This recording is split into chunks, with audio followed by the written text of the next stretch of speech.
Deputy Director General for Disaster Management at the Turkish Red Crescent. He joins us also from Manavgat. We just saw some pictures of a woman who had lost her home completely. It was burnt out. People are waiting to get some assistance. Give us a sense of how many people are in need in this area right now. And do you know approximately how many families have lost their home like this? Hi. Yes, I am in Manavgat. Once we heard the news about the fire, myself and my team were dispatched to the area. According to AFAD, a number of people affected by the fires, and they were evacuated immediately. So I believe there's a close number of 1,000 people at least were affected, and some of these people are evacuated to shelters, to other places that we provide hot meals. And I know that there's a close number of almost, I think, 600 houses burnt out. Some of them are completely burnt out, some partially, and they are doing their best to get the full list.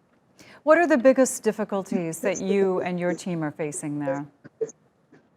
Well, for us, for my team, there's a vast area of the wildfire.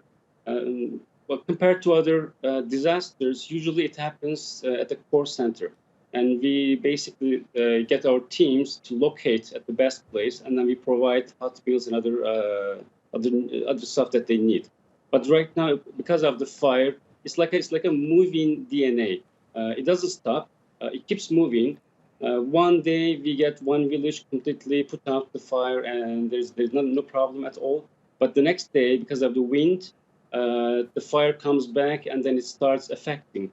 The smoke affects us, the heat affects us, so all the sort of stuff that basically affecting us negatively. To some extent, in drier areas, forest fires are normal. They happen every year. Is this, though, much worse than what we've seen in a long time?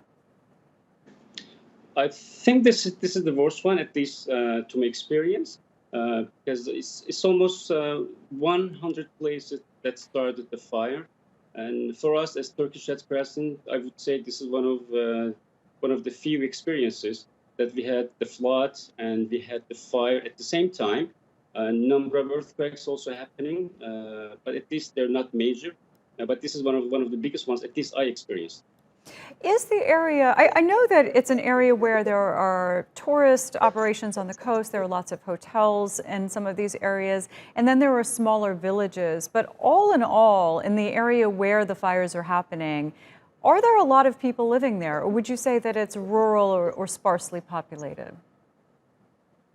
Well, some of the area, of course, populated, but the majority of the fire happened on the mountainside.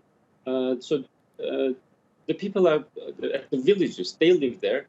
The fire are getting closer to the populated area, but they're not big ones. So the number of houses at some of the villages are about 30 or 40. The one that I counted could be about 120 or maybe 30. So they're not so big areas, but because they are dispersed, there's so many villages that are dispersed. That was the major problem, I would say. Got it. And we're looking at live pictures now from Hassan Abdullah's team of this woman who was right there on the scene looking at what remains of her home that was completely lost in these fires.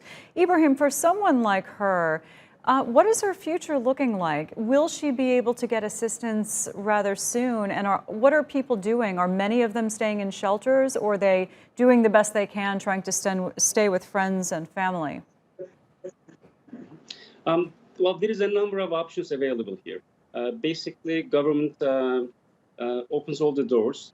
We are one of, let's say, the role players for the Turkish emergency management plan. So what we do and what other departments are doing is to provide financial aid or accommodation help. But I would say some of the people affected by the fire, they have their families, or they have their relatives or friends, close friends, or maybe they have their second houses nearby cities that are not affected by the fire.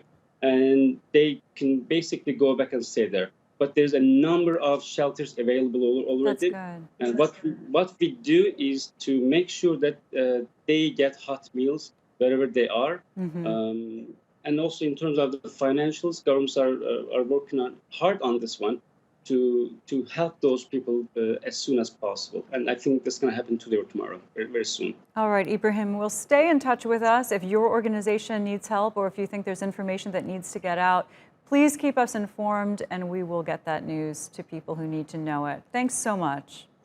Thanks a lot.